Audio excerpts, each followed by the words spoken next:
Bharuch crime બ્રાન્ચની ટીમે Nabipur national હાઈવેની relief hotel પાસેથી રૂપિયા 34 લાખથી વધુના દારૂ સાથે ટ્રક ઝડપી પાડી એક આરોપીની રૂપિયા 44 લાખથી વધુના મુદ્દામાલ સાથે અટકાયત કરી અન્યત્રને વોન્ટેડ જાહેર કરી કાયદેસરની કાર્યવાહી હાથ ધરી છે।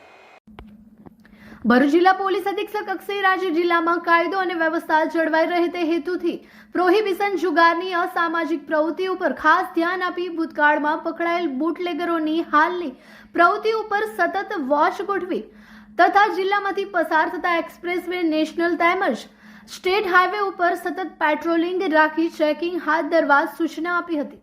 જે અનુસંધાને એલસીબી પોલીસ ઇન્સ્પેક્ટર એમપી વાળાએ લોકલ ક્રાઇમ બ્રાન્ચની અલગ અલગ ટીમ બનાવી તે અંગે ઘનિષ્ઠ કામગીરી કરવા માર્ગદર્શન આપ્યું હતું। દરમિયાન ચોક્કસ બાતમી મળેલ છે કે એક આઈસર ટ્રક જેનો નંબર MH14 ILX 6779 છે ટ્રકમાં પ્લાસ્ટિકના કેરેટોમાં કવરિંગમાં વિદેશી દારૂનો જથ્થો ભરી નેશનલ હાઈવે 48 પરથી ભરૂચથી વડોદરા તરફ જાય છે। મળેલ બાતમીના આધારે એલસીબીએ PSI DA21ની ટીમ દ્વારા નબીપુર નેશનલ હાઈવે ઉપર વોચ ગોઠવી હતી।